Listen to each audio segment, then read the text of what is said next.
Welcome back to a mini Kiesel News, everybody. So, in today's video, I'm going to be going over some updates that we have as of July 14th of the Trump shooting situation, particularly regarding the shooter himself, as we now have confirmation of his identity. His name was Thomas Matthew Crooks, and he was 20 years old. He graduated high school. I don't really think the name of the high school is really necessary, especially since the area that he was from is definitely going to get a lot more traffic because of this, and I don't want it to lead to, like, any of the people there getting overwhelmed, like, oh, did you know the Trump shooter? Oh, do you know the Trump shooter? Like, I guarantee you a whole bunch of people are going to have to move from that area now because of that, so I don't think mentioning which school he went to really matters, but what is interesting regarding his school is how people have multiple different accounts of how he acted.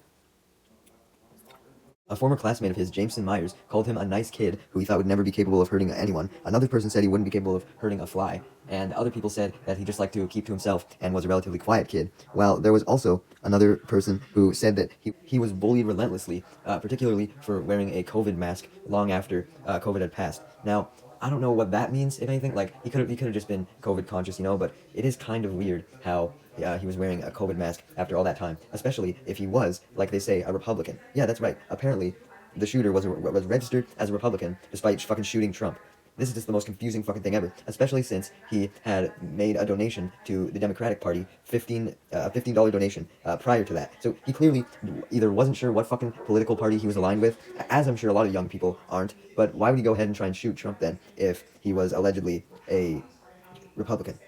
He also apparently wore camo outfits into class and wore hunting outfits and shit, so that doesn't bode well for him carrying a gun. Along with the fact that he was also currently in possession of a gun membership at a local gun club, so yeah.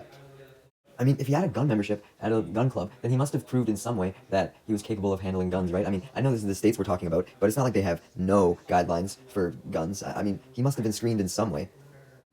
Now, more related to him owning a gun is apparently he was wearing a YouTuber's merch at the time, being this YouTuber named Demolition Ranch, who is a gun YouTuber. Now, people have apparently put this guy under fire, and some people have even blamed him for seemingly influencing the kid. And what the fuck, man? This guy's just an innocent YouTuber who is a legal gun owner who uses guns for, like, video purposes, like, nothing like shooting or any of that shit. And he's getting blamed for how his fans were acting. You should never hold a creator responsible for what their fans do, so long as they don't condone it. And Demolition Ranch has very, very, very clearly not condoned the shooter's actions. It's absolutely ridiculous that he's getting, like, he said that he's even got calls from police officers and shit asking if he was involved with the shooting in any way. Like, what? I mean, I don't blame the police officers for this. You want to investigate every piece of evidence you have, but it's insane that this guy has to deal with this.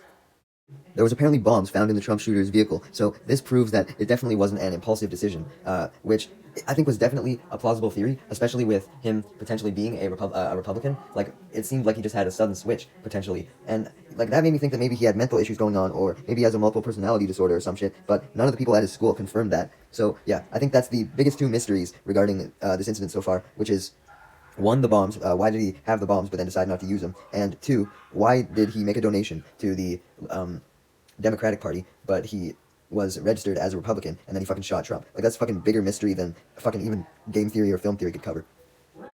For our last little bit of news here, we have people getting mad at the female Secret Service agents seen that were trying to protect Trump for their ill-preparedness, as Drama Alert says. And no, Drama Alert, I do not really think that this is fair criticism. Well, I do if they were criticizing all of the Secret Service agents, and these ones in particular, I guess they were kind of ill-prepared, so I guess it's fine. But what I'm not okay with is people turning this into an actual issue of gender when it's obviously not.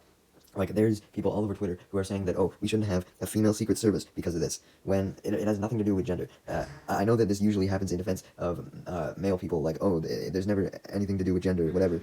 You rarely ever see people stick up for females in this way, but really, this is not a gender issue.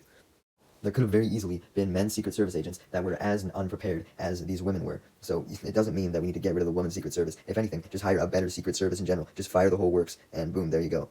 And it doesn't even seem like they're going to do that, as it's been stated that they're not going to make any changes to the current protection practices in effect. And that's just fucking dumb. Like, you know how rare a presidential assassination is? After one actually happens, I think that's when you should adjust your protection plans. It seems like they always address protection plans when they're not needed, and then when something actually happens, they do nothing. Like, it's like a lockdown drill or a tornado drill, for example.